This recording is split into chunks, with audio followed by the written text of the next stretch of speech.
നടിയെ ആക്രമിച്ച കേസിൽ നീതി തേടി രാഷ്ട്രപതിക്ക് അതിജീവിതയുടെ കത്ത്. മെമ്മറി കാർഡ് ചട്ടവിരുദ്ധമായി പരിശോധിച്ചതിൽ ഇടപെടണമെന്നാണ് ആവശ്യം. ഹൈക്കോടതിക്കും സുപ്രീം കോടതിക്കും പരാതി നൽകിയിട്ടും നടപടിയില്ലെന്ന് കത്തിൽ പറയുന്നു. അതേസമയം കേസിൽ നാളെ അന്തിമവാദം തുടങ്ങും. എറണാകുളം പ്രിൻസിപ്പൽ സെഷൻസ് കോടതിയിലാണ് കേസിന്റെ വിചാരണ നടപടികൾ ആരംഭിക്കുക. ആജ്ഞ രവീന്ദ്രൻ വിവരങ്ങൾ പങ്കുവെക്കും. ആജ്ഞ, ഇപ്പോൾ ഈ നടിക്ക് നമുക്കറിയാം എത്ര വട്ടം ഹാഷ് വാല്യൂ മാറി ഈ മെമ്മറി കാർഡിന്റെ എന്നുള്ളത്. അത് ഒരുപാട് തവണ കോടതിയുടെ പരിഗണനയ്ക്ക് വന്നതാണ്. കോടതിയുടെ പ്രധാനപ്പെട്ട വിധികൾ ഇതുമായി ബന്ധപ്പെട്ട് വന്നിട്ടുണ്ട്. ഇതിനിടയിലാണ് ഇപ്പോൾ തനിക്ക് എവിടെ നിന്നും നീതി കിട്ടില്ല എന്ന ബോധ്യത്തിന്റെ അടിസ്ഥാനത്തിൽ അവർ രാഷ്ട്രപതിയെ സമീപിക്കുന്നത്. ഗൗരവമേറിയ കാര്യമാണ്. കാരണം ഇങ്ങനെ ഒരു കേസ് നമ്മൾ എത്രത്തോളം കോളിളക്കം സൃഷ്ടിച്ച ഒരു സംഭവമാണ്. അവിടെ അതിജീവിതയ്ക്ക് അല്ലെങ്കിൽ നിസ്സഹായായ ഒരാൾക്ക് നീതി കിട്ടുന്നില്ല എന്ന് പറയുമ്പോൾ, രാഷ്ട്രപതിയിലേക്ക് പോവുക എന്ന് പറയുമ്പോൾ എന്താണ് അവർ അർത്ഥം വെക്കുന്നത്? അവരുടെ ബന്ധപ്പെട്ടവരുമായി സംസാരിക്കുമ്പോൾ എന്താണ് അവർ പങ്കുവെക്കുന്ന വിവരം?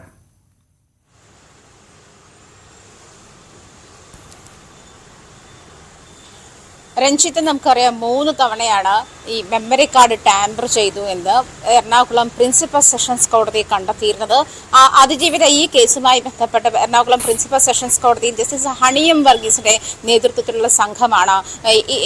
ഹണിയം വർഗീസാണ് ഈ കേസുമായി ബന്ധപ്പെട്ട അന്വേഷണം നടത്തിയതും അതിന്റെ 3 തവണ ഈ പറഞ്ഞതുപോലെ ഇതിന്റെ ഹാഷ് വാല്യൂ മാറി എന്ന് കണ്ടെത്തിയതും. ഇതിൽ ഒരു തവണ അങ്കമാലി മജിസ്ട്രേറ്റ് ലീന റഷീദ് അവരുടെ കൈപ്പക്കലായിരുന്ന സമയത്ത് ആ മെമ്മറി കാർഡ് പരിശോധിച്ചു എന്ന് കണ്ടെത്തിയിട്ടുണ്ട്. മറ്റൊന്ന് ശിർസദാർ താജുദ്ദീനാണ്. അയാളുടെ വിവോ ഫോണിലാണ് ഈ കോടതിയിൽ ഈ ദൃശ്യങ്ങൾ കാണാൻ വേണ്ടി മെമ്മറി കാർഡ് ഉപയോഗിച്ചതെന്നാണ് പറയപ്പെടുന്നത്. പിന്നീട് ഈ കേസ് അന്വേഷണവുമായി ബന്ധപ്പെട്ട് വിവോ ഫോണിനെ പറ്റിയുള്ള ഡീറ്റെയിൽസ് ചോദിച്ചപ്പോൾ അത് നഷ്ടപ്പെട്ടു പോയി എന്ന മറുപടിയായിരുന്നു അന്ന് താജുദ്ദീൻ നൽകിയത്. മറ്റൊരു ഒന്ന് ഹൈക്കോടതി മുൻസിഫ് കോടതിയിലെ തന്നെ കോടതി അസിസ്റ്റന്റ് ആയിരുന്നു ഇതുമായി ബന്ധപ്പെട്ട മെമ്മറി കാർഡ് പരിശോധിച്ചതെന്നാണ് വ്യക്തമായത്. ഈ 3 തവണ ഇതിന്റെ ഹാഷ് വാല്യൂ മാറുന്ന സാഹചര്യത്തിലും അല്ലെങ്കിൽ 3 തവണ മെമ്മറി കാർഡ് ടാമ്പർ ചെയ്തു എന്ന് കണ്ടെത്തിയിട്ടും ഇതിന്മേലുള്ള പരാതിയിന്മേൽ നടപടിയെടുക്കാൻ, പ്രത്യേകിച്ചും കോടതിയുടെ മേലിൽ തെളിവായിരിക്കുന്ന ഒരു മെമ്മറി കാർഡ് എന്നുള്ളതല്ല അതിലെ പ്രശ്നം. അതിൽ ഈ കേസുമായി ബന്ധപ്പെട്ടിട്ടുള്ള പ്രധാനപ്പെട്ട എവിഡൻസ് ആണ് സൂക്ഷിച്ചിരുന്നത്.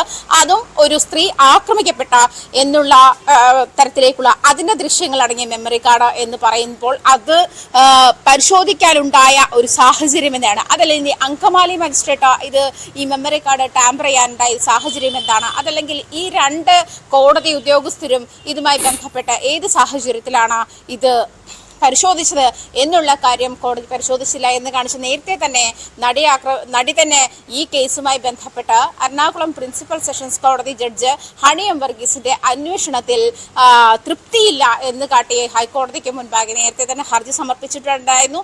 ഈ ഹർജിയിൽ, അതായത് ഈ 3 തവണ പരിശോധിച്ചപ്പോഴും ഇതിൽ നടപടി ഉണ്ടായിട്ടില്ല എന്നുള്ള ഹർജിയിന്മേൽ ഹൈക്കോടതി നടപടിയെടുത്തില്ല. തുടർന്നാണ് നടി സുപ്രീം കോടതിയെ സമീപിക്കുന്നത്. സുപ്രീം കോടതിയെ സമീപിച്ചിട്ടും ഈ കാര്യത്തിൽ നടപടി ഉണ്ടായിട്ടില്ല. അതുകൊണ്ട് തന്നെയാണ് രാഷ്ട്രപതിക്ക് ഇതുമായി ബന്ധപ്പെട്ട കത്തയച്ചിരിക്കുന്നത്. അതായത് നിയമപരമായി ഇതിനെ എല്ലാ അതോറിറ്റികളെയും സമീപിച്ചിട്ടും അതിന് നടപടി ഉണ്ടായിട്ടില്ല. അതുകൊണ്ട് ജുഡീഷ്യറിക്ക് മേൽ ഭരണതലത്തിൽ തന്നെ ഇതിന് കൃത്യമായ നടപടി ഉണ്ടാകണം എന്നാവശ്യപ്പെട്ടുകൊണ്ടാണ് നടി രാഷ്ട്രപതിക്ക് കത്തയച്ചിരിക്കുന്നത്.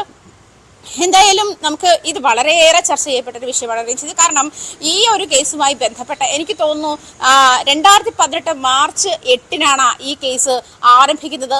അതേ തുടർന്ന് ഇങ്ങോട്ട് ഈ മെമ്മറി കാർഡുമായി ബന്ധപ്പെട്ടുള്ള വിവാദങ്ങൾ വളരെ കാലം ചർച്ച ചെയ്തതാണ്. പ്രത്യേകിച്ചും കോടതിയുടെ, അതായത് ജുഡീഷ്യറിയുടെ മേൽനോട്ടത്തിലിരിക്കുന്ന ഒരു സാഹചര്യത്തിൽ ഇത്തരത്തിൽ അത് മിസ്യൂസ് ചെയ്യപ്പെട്ടു എന്ന് പറയുന്നതായിരുന്നു ഇവിടുത്തെ പ്രശ്നം.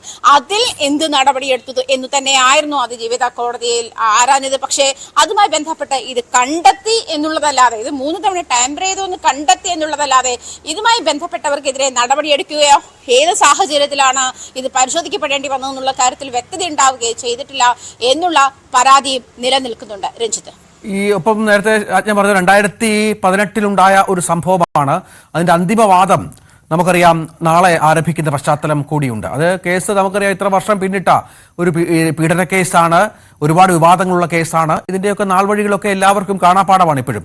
എറണാകുളം പ്രിൻസിപ്പൽ സെഷൻസ് കോടതിയിലാണ് വിചാരണ നടപടികൾ നടക്കുക എന്ന് മനസ്സിലാകുന്നുണ്ട്. അതിന്റെ വിശദാംശങ്ങൾ എന്തൊക്കെയാണ്?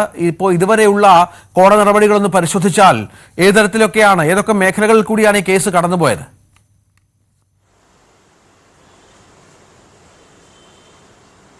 രഞ്ജിത്ത് ചോദിച്ചത് ഒരു സുപ്രധാന ചോദ്യമാണ്. കാരണം 2018 മാർച്ച് 8 ഈ കേസ് കോടതിയിൽ രജിസ്റ്റർ ചെയ്യുമ്പോൾ അതിന്റെ വാദം തുടരുന്ന സാഹചര്യത്തിൽ പലവിധ, അതായത് സിനിമാ മേഖലയിൽ തന്നെ നമുക്കറിയാം ഹേമ കമ്മിറ്റി റിപ്പോർട്ടുമായി ബന്ധപ്പെട്ടിട്ടുള്ള തുടക്കം കുറിക്കുന്നത് നടിയെ ആക്രമിച്ച കേസുമായി ബന്ധപ്പെട്ടാണ്. കാരണം സിനിമാ മേഖലയിലെ ഒരു സ്ത്രീക്ക് ഇത്ര രൂക്ഷമായ ഒരു പ്രശ്നം നേരിടേണ്ടി വന്നപ്പോൾ ഇവിടെ എന്ത് സംവിധാനമുണ്ടായി എന്നുള്ള ചോദ്യം ഉയർന്നതോടുകൂടിയാണ് WCC ഇതുമായി ബന്ധപ്പെട്ട, അല്ലെങ്കിൽ സിനിമാ മേഖലയിലെ സ്ത്രീകൾ സംഘടിച്ച് ഇതുമായി ബന്ധപ്പെട്ടുള്ള ചോദ്യങ്ങൾ മുന്നോട്ട് ഉയർത്തുന്നത്.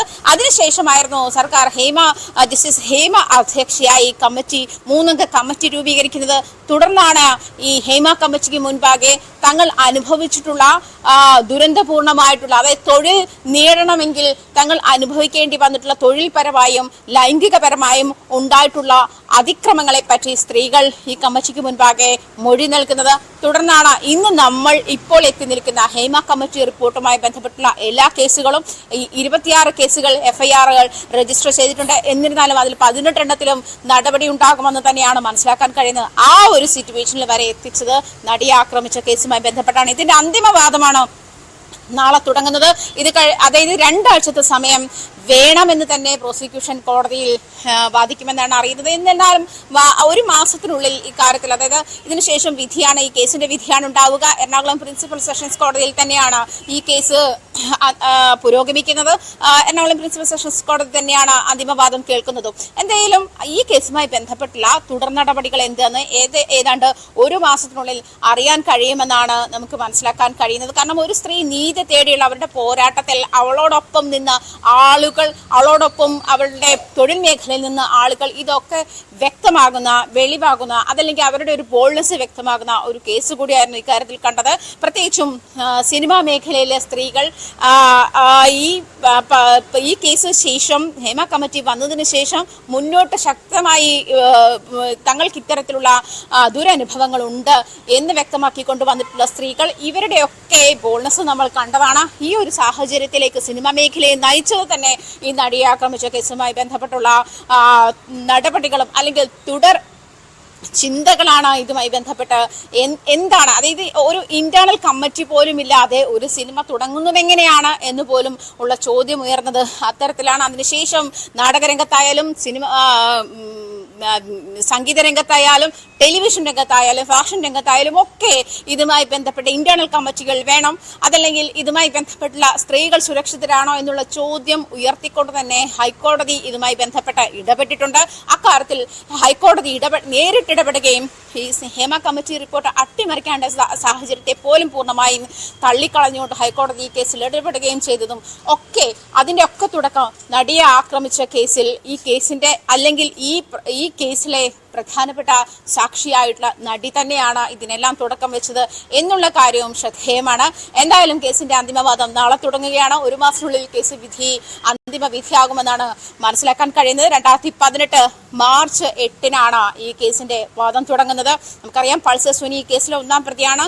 പൾസർ സുനിക്ക് പോലും ഇതുമായി ബന്ധപ്പെട്ട് ജാമ്യം ലഭിക്കുന്ന ഒരു സാഹചര്യത്തിൽ, അതായത് ഇദ്ദേഹത്തിന്റെ കുടുംബവുമായി ബന്ധപ്പെട്ടുള്ള ഒരു ചടങ്ങിന് മാത്രം 10 ദിവസത്തെ ഇടക്കാല ജാമ്യമാണ് കോടതി അന്ന് അനുവദിച്ചത്. ജാമ്യവുമായി ബന്ധപ്പെട്ടുള്ള സാഹചര്യത്തിൽ പോലും 7.5 വർഷം എടുത്തുവെന്നും എങ്ങനെയാണ് ഇങ്ങനെ നീതി നിഷേധിക്കുന്നത് കോടതി ചോദിക്കുന്ന സാഹചര്യമുണ്ടായി. ഇത്തരത്തിൽ നിരവധി വാദപ്രതിവാദങ്ങൾ നടന്ന ഒരു കേസ് കൂടിയാണ് ഈ അന്തിമവാദത്തിലേക്ക് നാളെ കടക്കുന്നത്. രഞ്ജിത്ത്, തീർച്ചയായും അതാണ് സാഹചര്യം. ഏതായാലും നടി, ആക്രമിക്കപ്പെട്ട നടി, അവർ രാഷ്ട്രപതിയെ സമീപിച്ചു എന്നുള്ളത് വളരെ പ്രധാനപ്പെട്ട ഒരു കാര്യമാണ് ഈ കേസുമായി ബന്ധപ്പെട്ട്. മറ്റൊന്ന്, ഈ കേസിന്റെ അന്തിമവാദം നാളെ ആരംഭിക്കുമെന്ന് പറയുമ്പോൾ അത് കേരളം കാത്തിരിക്കുന്ന നിർണായകമായ ഒരു വാദമാണ്. അത് വളരെ പ്രധാനപ്പെട്ട ഒന്നാണ്. അത് ഏത് തരത്തിലാണ് ഈ പ്രതികൾ ആയവർക്ക് ശിക്ഷ ലഭിക്കുക എന്നത് കാത്തിരുന്ന് കാണേണ്ടി വരും. ഏതായാലും നിർണായകമായ കോടതി വാദങ്ങളാകും ഇതുമായി ബന്ധപ്പെട്ട് ഇനി ഉണ്ടാവുക.